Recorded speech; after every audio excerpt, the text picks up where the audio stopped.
Kita berdoa. Damai sejahtera Allah yang melampaui akal, itulah yang memelihara hati dan pikiranmu di dalam Kristus Yesus Tuhan kita. Amin. Salam Bapak Ibu yang dikasihi Tuhan kita Yesus Kristus. Firman Tuhan yang menjadi renungan kita pada minggu pagi hari ini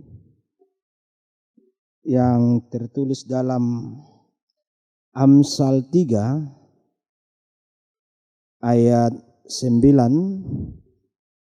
sampai ayat 10. Amsal 3 ayat 9 sampai ayat 10. Demikian pembacaan firman Tuhan.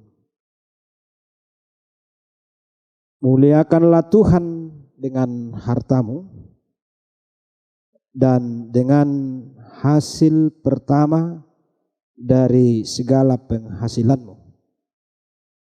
Maka lumbung-lumbungmu akan diisi penuh sampai melimpah-limpah, dan bejana pemerahanmu akan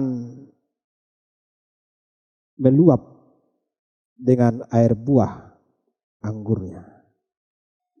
Demikian pembacaan firman Tuhan.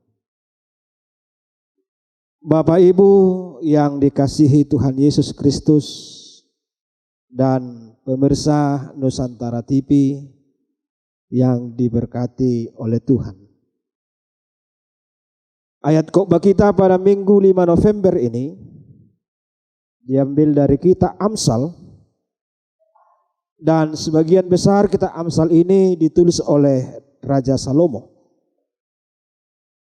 Adapun yang menjadi tujuan kitab Amsal ini dapat kita lihat dengan jelas dalam Amsal 1 ayat 2 sampai ayat 7.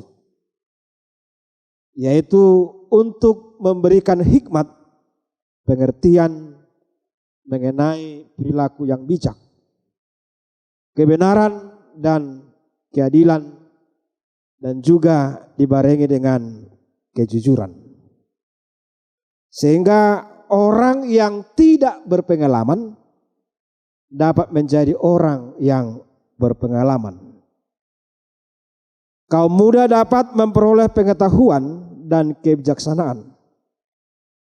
Dan juga mempunyai tujuan orang bijak menjadi lebih bijak lagi.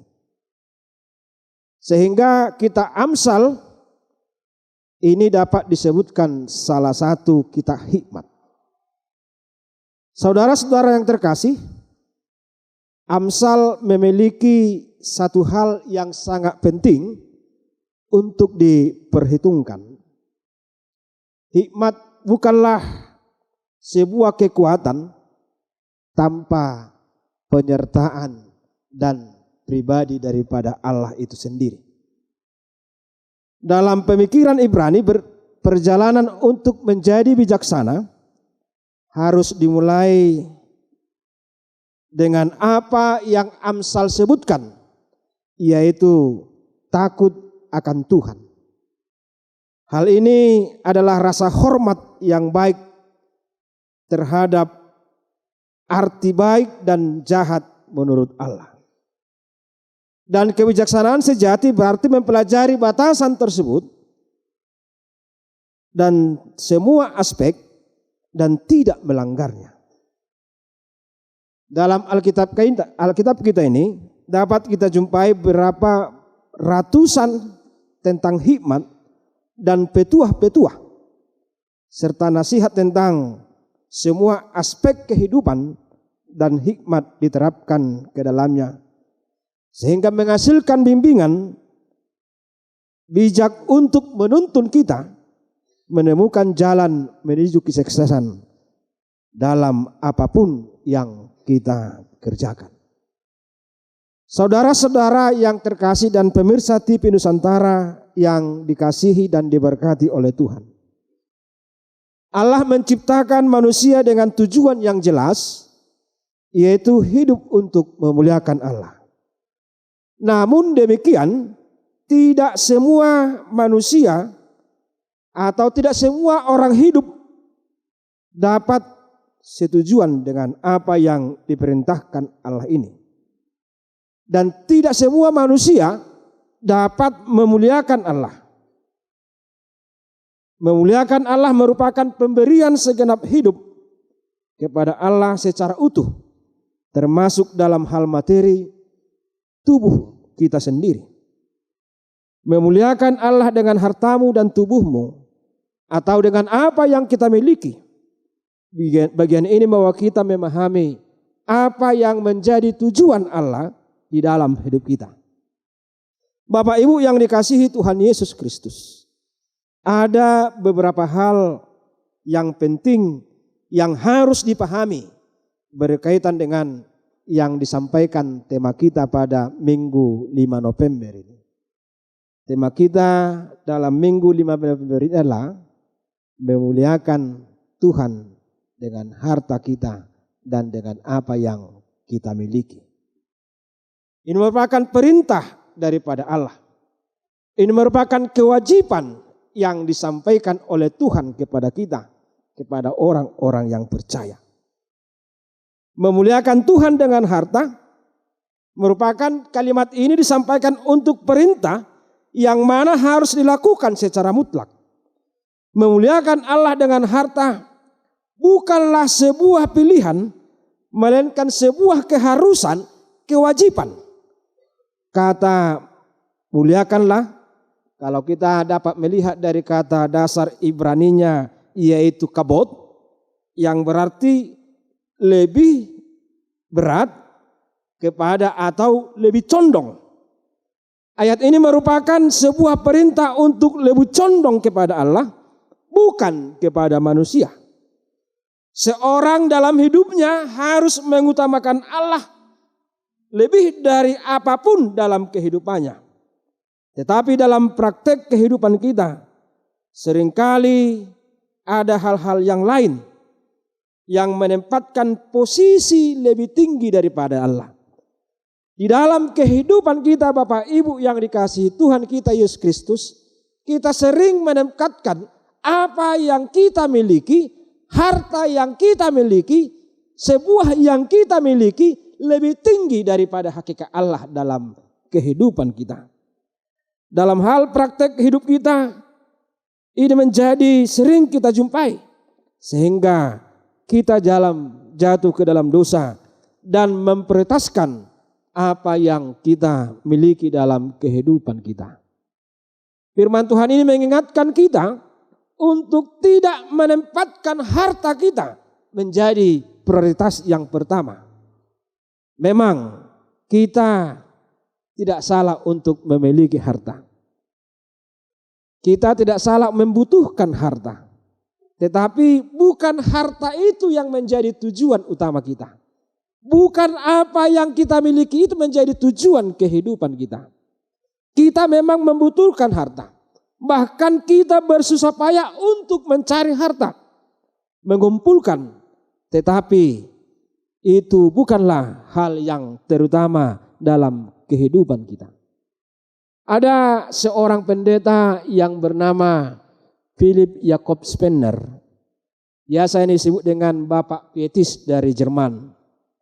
Dan dia pernah berkata, segala sesuatu yang ada pada kita adalah milik Allah dan kita adalah penata layanan.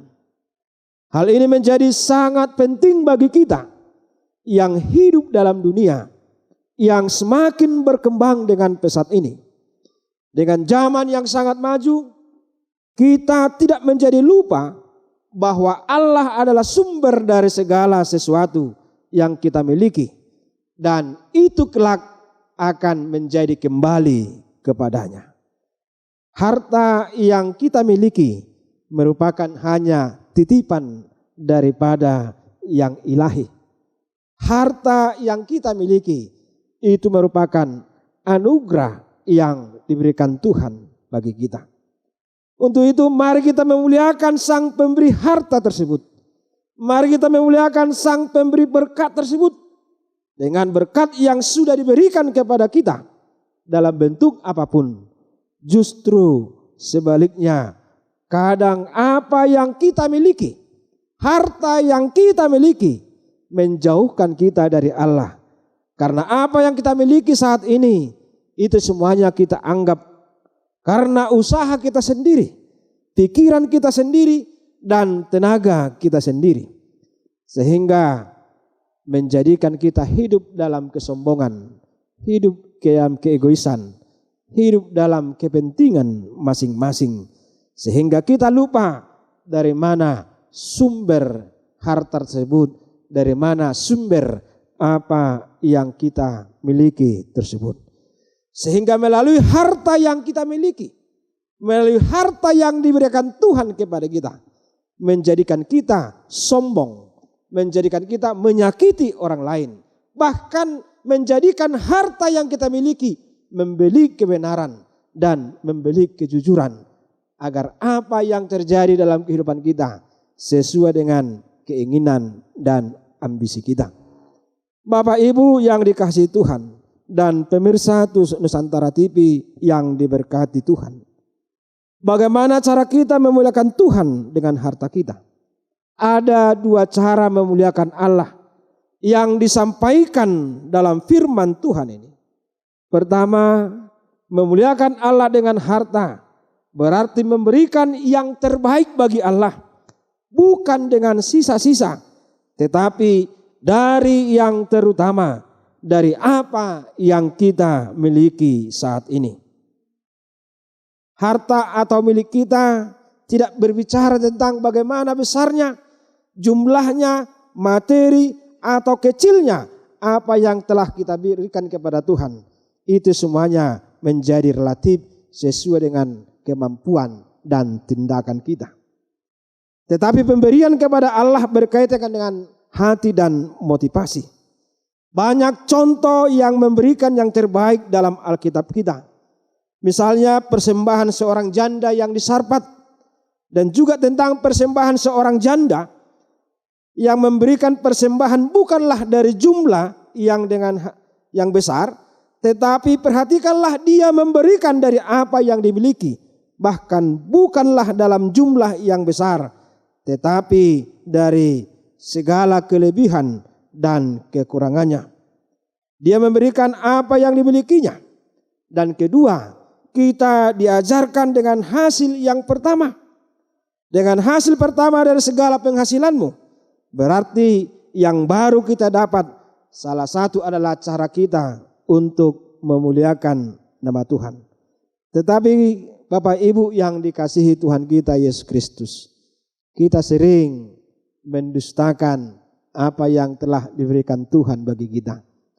Kita sering mendustakan apa yang telah berkenan yang diberikan Tuhan kepada kita. Itu semuanya mengakibatkan keegoisan kepada kita, mengakibatkan kesombongan kepada kita, mengakibatkan kita hidup dalam keinginan kita sendiri. Bapak Ibu yang dikasihi Tuhan Yesus Kristus dan pemirsa Nusantara TV. Apa akibatnya kalau kita memuliakan Tuhan? Apa yang akan kita terima kalau kita jujur untuk memberikan yang terbaik kepada Tuhan? Apa yang akan kita terima kalau kita memuliakan Tuhan dengan apa yang kita miliki? Ini dapat kita lihat dalam ayat 10. Ini merupakan akibat yang kita lakukan. Dan inilah yang akan kita terima dari Tuhan kalau kita benar-benar memuliakan Tuhan dengan sungguh-sungguh. Tuhan akan memberikan penuh sampai melimpah-limpah. Meluap adalah berkat seperti yang diberikan Tuhan, bukan hanya dengan kecukupan, bahkan dengan berkelimpahan. Hanya perlu kita perhatikan bahwa diberkati melimpah secara materi bukanlah sebuah motivasi dan tujuan kita dalam kehidupan kita. Artinya Bapak Ibu yang kasih Tuhan, kita memuliakan Tuhan bukan kita untuk mengharapkan harta kita menjadi melimpah. Kita memuliakan Tuhan, kita bukan mengharapkan agar apa yang kita miliki bertambah banyak. Tetapi kita memuliakan Tuhan karena kita adalah orang-orang yang diberkati dan kita adalah milik daripada Tuhan. Bapak Ibu yang dikasihi Tuhan kita Yesus Kristus, kita tidak menganut paham teologi kemakmuran. Mungkin semuanya kalau boleh kami menyampaikan teologi kemakmuran atau teologi kesuksesan, di mana paham ini mengatakan bahwa orang yang mengikut Tuhan tidak akan pernah mengalami kesusahan. Orang yang percaya kepada Tuhan tidak akan pernah mengalami pergumulan. Dan orang ini beranggapan bahwa kalau dia percaya kepada Tuhan, hidupnya akan menjadi sukses. Padahal dalam kehidupan kita pasti akan jumpai kesusahan dan sukacita. Bapak Ibu yang dikasihi Tuhan kita Yesus Kristus dan juga pemirsa Nusantara TV yang diberkati oleh Tuhan. Khotbah dalam Amsal ini mengingatkan kita bahwa jika kita mendapatkan harta bukanlah untuk membela tahta kita. Jika kita mendapatkan tahta bukan untuk mempermuliakan diri kita, tetapi ingatlah harta yang didapatkan manusia hanya adalah anugerah daripada Tuhan. Muliakanlah Tuhan dengan harta dan tubuhmu, karena hartamu adalah anugerah Allah. Jangan sampai hartamu membuatmu sombong. Jangan sampai hartamu membuatmu tamak. Jangan sampai hartamu menjatuhkan harga dirimu. Jangan sampai hartamu menindas orang lain. Tetapi biarlah apa yang kita miliki, biarlah melalui apa yang ada dalam kehidupan kita, boleh kita pakai untuk memuliakan nama Tuhan. Dan kita menjadi berkat bagi orang lain. Dan kita menjadi sukacita bagi orang lain. Dan itulah yang diinginkan Tuhan dari iman kita dan persekutuan kita. Bapak Ibu yang dikasihi Tuhan kita Yesus Kristus, kadang harta yang kita miliki menjauhkan kita dari persekutuan kita. Kadang apa yang kita miliki sering kita pakai hanya untuk memuaskan nafsu dan keinginan kita. Tetapi melalui firman Tuhan ini kita diingatkan apa yang kita miliki, harta yang kita miliki, semuanya itu adalah anugerah daripada Tuhan. Karena itu Bapak Ibu yang kasih Tuhan, mari kita pergunakan apa yang diberikan Tuhan bagi kita. Mari kita pergunakan apa yang kita miliki. Karena itu adalah persembahan yang berkenan kepada Tuhan. Muliakanlah Tuhan dengan hartamu, dengan apa yang engkau miliki. Tetapi jangan lupa, muliakanlah Tuhan juga dalam kesusahanmu. Maka janjinya akan terjadi dalam hidupmu. Artinya Bapak Ibu yang dikasihi Tuhan, bukan hanya dalam sukacita kita memuliakan Tuhan, tetapi dari kesusahan juga mari kita muliakan kepada Tuhan. Karena hidup kita selalu berserah kepada Tuhan, maka Tuhan akan selalu turut campur tangan dalam setiap perjalanan kehidupan kita. Amin. Kita bersatu dalam doa. Terima kasih Tuhan atas firman Tuhan yang boleh kami dengar pada saat ini. Tuhan mengingatkan kami melalui firman Tuhan ini, agar apa yang kami miliki, harta kami, boleh kami pakai untuk memuliakan nama Tuhan. Sehingga melalui apa yang kami miliki, kami menjadi berkat bagi sesama kami. Dan kehidupan kami selalu berkenan di hadapan Tuhan. Berkati Tuhan para jemaat ini dan juga para pemirsa Nusantara TV, agar Tuhan selalu mengingatkan agar apa yang mereka miliki pada saat ini itu semata-mata hanya pemberian Tuhan, itu semata-mata hanya berkat Tuhan, dan kami semuanya boleh memakainya hanya untuk yang berkenan kepada Tuhan. Terima kasih Tuhan, inilah doa kami yang kami sampaikan di dalam nama anak-Mu, Tuhan Yesus Kristus Tuhan kami. Amin.